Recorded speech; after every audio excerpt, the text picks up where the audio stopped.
Good afternoon, Para Wesley Bible Studiers.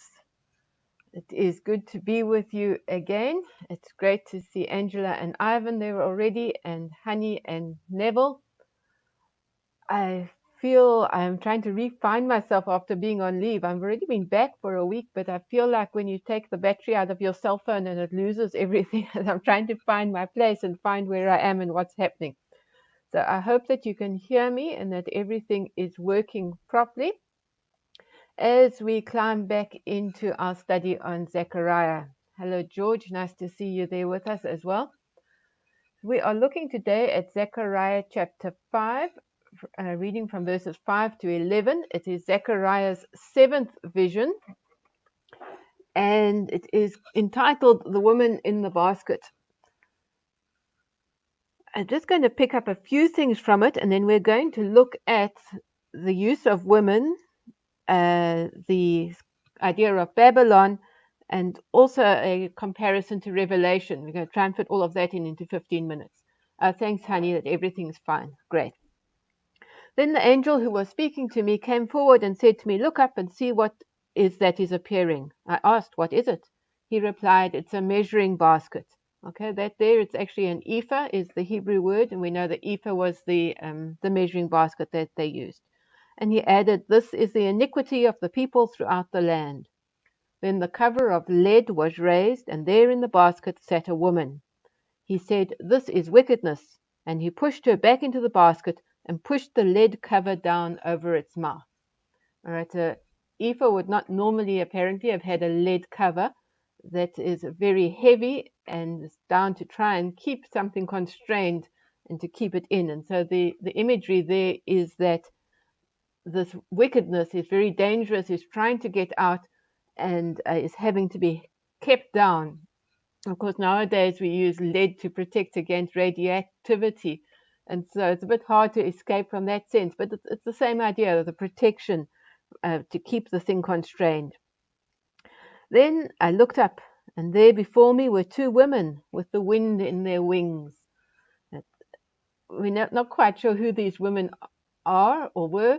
It's not usual to have angels being women, but the word there for wind is the ruach, and so the wind, the Spirit of God perhaps, but I would like to read this as saying that these are the agents of God and that they are the ones that are coming to take the basket. They had wings like those of a stork.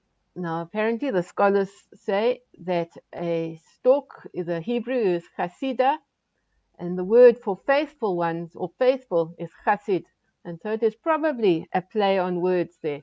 And so the storks there are the faithful ones, which is a contrast to the woman in the basket who personifies wickedness.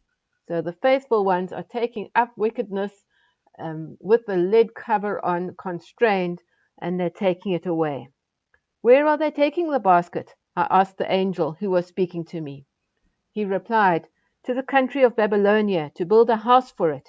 When it is ready, the basket will be set there in its place." Every time I come to Zechariah and I go to look up in the commentaries, and I get all the different options and all the different possibilities of what it means, I realize that Zechariah is one book of the Bible that scholars still struggle with, and we really cannot say definitively this is what it means and this is what it comes from. Well, it's fun. It's an interesting mystery. It gives us a chance to think and to speculate and to come with our different ideas. So I can't give you straight off. I'm sure that we're all thinking of stuff that this is what it means, but I can't really tell you definitively. And so I think I'm just going to remind us of some of the milieu that it happens in, some of what the imagery means and some of the background of it all. So this idea of the woman being wickedness, the Hebrew word for wickedness is a feminine word, so it may just be very straightforward that because the word is feminine, they made it the woman, made her female. But also throughout the Bible, they use this idea of daughter of to represent a group of people. And so we have daughter of Zion. We don't have to go there, but it's in Psalm chapter chapter 9, verse 14 is the first time that I found it in the Bible. My glasses. Have mercy and lift me up from the gates of death, that I may declare your praises in the gates of the daughter of Zion, and there rejoice in your salvation. So there we have the daughter of Zion. Then Psalm 137, which we know quite well, where it talks about, O daughter of Babylon, Psalm 137, verse 8, O daughter of Babylon, doomed to destruction, happy is he who repays you. And it goes on quite brutally from there. And so we see the sense that in Scripture, when a people is personified, it's personified by a woman and by the sense of daughter of. Actually, what I did in Bible Gateways, I searched for daughter and I printed out the results. And just you look through Isaiah, daughter Zion, daughter Galim, daughter Zion again, more daughter Zion, lots of daughter Zions, daughter Tarshish, daughter Sidon. And so it is a common thing where it takes the people and prophecies and whatever are there to those people being called a daughter of. So I don't think that there's any reason for looking beyond that as to why it is a woman rather than a man in the basket, but that is the normal way of personifying in the writings of Israel and of that time. Let me find my notes, which I've now buried. Then if we want to look at Isaiah 47, and if you've got a chance later, so write this down to go and read the whole of Isaiah 47 because it's interesting, but I can't read it to you now. But it is the fall of Babylon. Go down, sit in the dust, virgin daughter of Babylon. Sit on the ground without a throne, daughter of the Babylonians. No more will you be called tender or delicate. Take millstones and grind flour. Take off your veil, lift up your skirts, bare your legs, and wade through the streams. Your nakedness will be exposed and your shame uncovered. So there again, Babylon personified as a woman and the judgment specific to her in that case.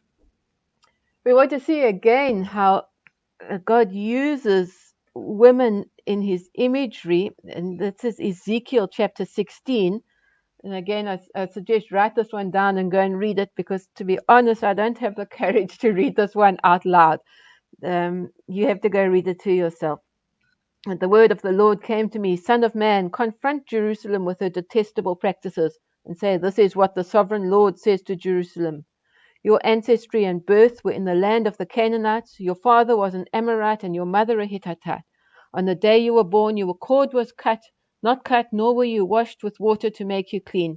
And so on and so on. And it turns out that the daughter grew up, it was a girl child who grew up and became an adulterous wife to God because they were unfaithful to God.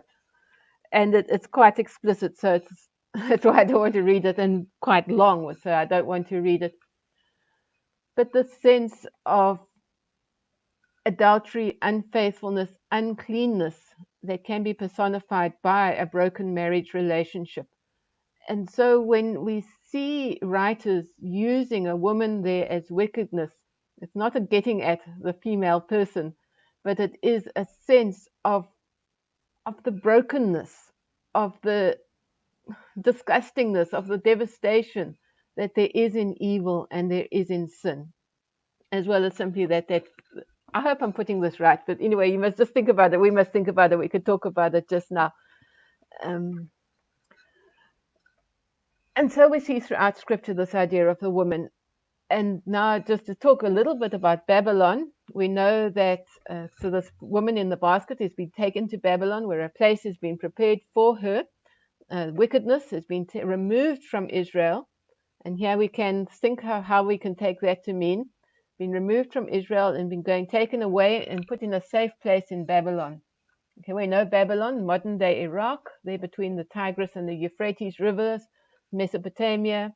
You go a little bit north from Babylon, there's Assyria. If we want to read in Genesis chapter 10, we'll see how Babylon was first, what do they call it? When a pioneer goes across and settles it, first settled, was actually settled by the descendants of Ham, who was the cursed one, the cursed son of Noah. So we could possibly say, well, there's Babylon has been cursed from the beginning because it was started by Ham. I don't know, could be not. But we do know that Babylon tends to be seen as the seat of evil, and so has come to symbolize evil throughout Scripture. It was in Babylon that the Tower of Babel was built. It was, it wasn't in Babylon, but when Lot was rescued by Abram, the king of Babylon, the king of Shinar, king of Babylon, had been part of that. Shinar, Babylon, same thing, same area. And of course, the fall of Jerusalem in 586 BC to Babylon, and then the exile into Babylon. So here is Babylon again and again throughout Scripture. And the idea that this is the place of evil. And so in Zechariah 2, where we heard God say, come back out of the daughter of Babylon, come to Jerusalem, come and rebuild your lives. And then, of course, we know that this comes up in Revelation time and time again, where it talks about the fall of Jerusalem, Jerusalem, the great prostitute. So again, here we have the personification as a woman, again as the adulteress, again as the seducer, but that Babylon will fall and will be punished ultimately. Probably in the time of Revelation, that was meant to be Rome, but as a long-term prediction, again, we're not exactly sure what Babylon represents, but we look for it and we look to try and understand Scripture. But to finish, I just want to read from Revelation chapter 20.